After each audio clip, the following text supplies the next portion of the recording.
بسم اللہ الرحمن الرحیم۔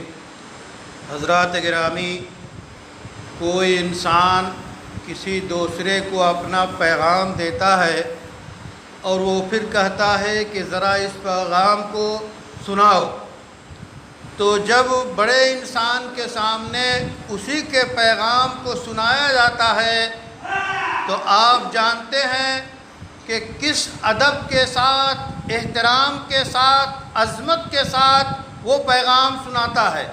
نہ اس میں اٹکتا ہے، نہ اس میں غلطی کرتا ہے، نہ اس کے ادائیگی میں فرق کرتا ہے، بلکہ ہو بہو جیسا پیغام ویسے ہی سنایا جاتا ہے۔ کیا خیال ہے آپ کا؟ آپ کے نام رحمان کا پیغام ہے، قرآن ہے۔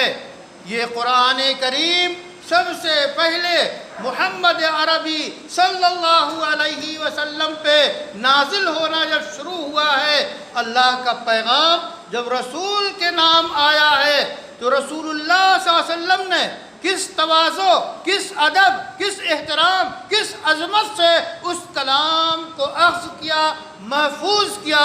ام المومنین سیدہ عائشہ رضی اللہ تعالیٰ عنہ فرماتی ہیں، جب پیام الہی نازل ہوتا، وہی آتی، تو ٹھنڈک کے موسم میں بھی آپ پسینے پسینہ ہو جاتے۔ اس قدر اس کا وزن اور اس کا احترام قرآن کریم کا۔ وہ قرآن کریم رسول اللہ صلی اللہ علیہ وسلم پہ مکمل ہوا، آج اور قیامت تک کے لیے وہ انسانیت کے نام پیغام ہے۔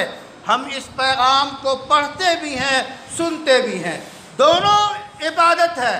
قرآن کا سننا بھی عبادت ہے، جس کو ہم تراویح میں سنتے ہیں، نمازوں میں سنتے ہیں، غور سے سنتے ہیں، تو اس کے بھی ہم پابند ہیں۔ فاستمعوا، جب قرآن پڑھا جائے تو غور سے سنو، ہر طرف سے اپنی توجہ ہٹا کر صرف اور صرف اس کلام الہی کی طرف آپ کی توجہ ہو، غور سے سنیں، ایک ایک حرف کو جو ہے سننے کی کوشش کریں۔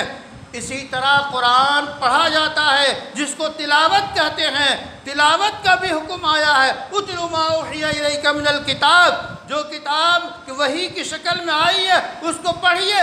تلاوت کرنا بھی عبادت ہے اور قرآن کا سننا بھی عبادت ہے۔ رمضان المبارک میں اللہ کے فضل و کرم سے تلاوت میں ہماری اضافہ ہوتا ہے۔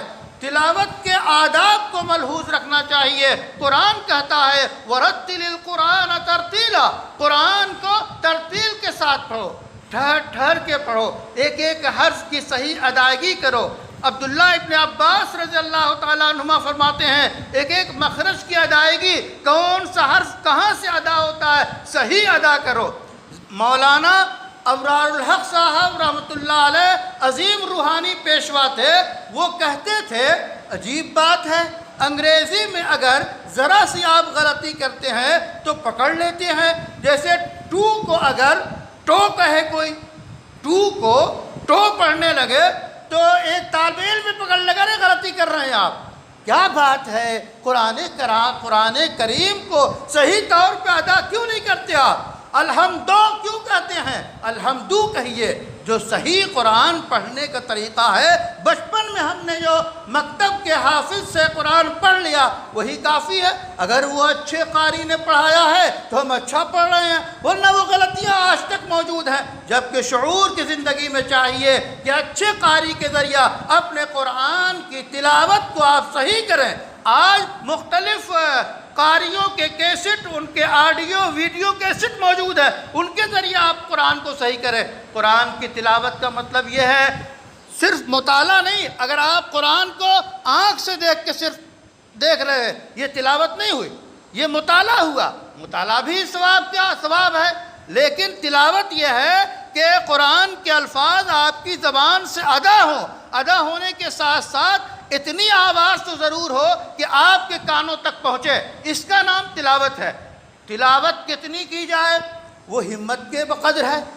آپ جیسا کہ مختلف روایات میں آیا کہ ہفتے جو ہے ایک منزل جو ہے قرآن روزانہ پڑھی جائے، یعنی 7 دن میں قرآن ختم کیا جائے۔ اسی طرح 1 مہینے میں قرآن ختم کیا جائے۔